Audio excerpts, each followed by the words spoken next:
Hey, let's get into it.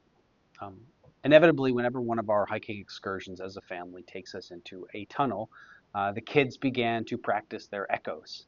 They start shouting out and listening, hearing the sound bounce off of the walls. But echoes, they can be misleading out in creation. If you shout into a canyon, your own voice comes back at you, and it can sound big, it can sound impressive.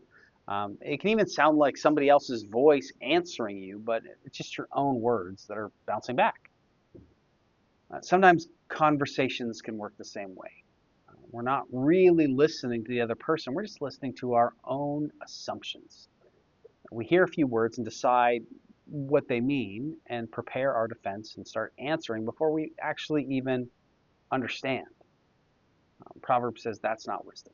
Proverbs 18, verse 13. If one gives an answer before he hears, it is his folly and shame. If one gives an answer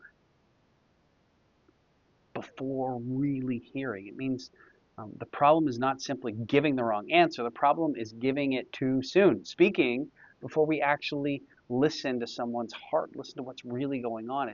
It's reacting before understanding.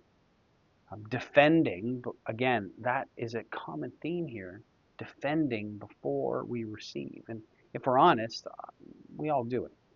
Someone starts correcting us, and before they even finish, we're already building our case, maybe. Someone shares a concern, and we maybe immediately explain their misunderstanding. Or someone tells us they're hurt, and instead of listening, we start listing all the reasons why, well, we didn't mean it that way. But Proverbs says that when we answer before we hear, it is folly and shame. Folly because it's unwise, and a shame because it exposes something in us that shows that we care more about being right than understanding. It shows that we care more about protecting our image than loving the person in front of us. And it shows that um, we might be speaking from pride instead of wisdom. Listening is one of the clearest signs of teachability. Because a teachable person can slow down. They don't have to be reactive. They can ask questions. One of the most valuable little phrases you can say is, hey, help me understand. And a teachable person can resist the urge to maybe win an argument. And that matters in marriage, in parenting, in community. And it matters when we receive correction, and it also matters in our walk with God. Because we can even do this with Scripture. We can come to the Bible and try and defend our opinions, what we already think, and sort of pull out the parts that we already like instead of humbly actually trying to listen to what God is saying. So before you answer, just pause. Before you feel like you have to defend yourself, just listen. Don't assume. Before you respond to that correction we talked about a couple of days ago, just simply receive it and listen.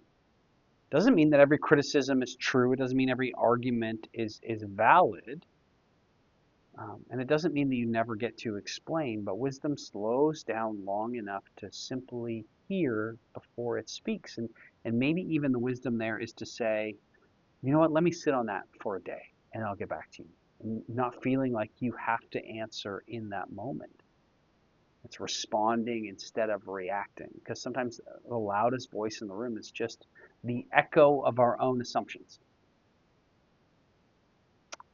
And if all we ever hear is our own voice coming back at us, we're not going to grow. Wisdom learns to listen to others, truly listen, before it formulates an answer. So maybe today, slow down, listen,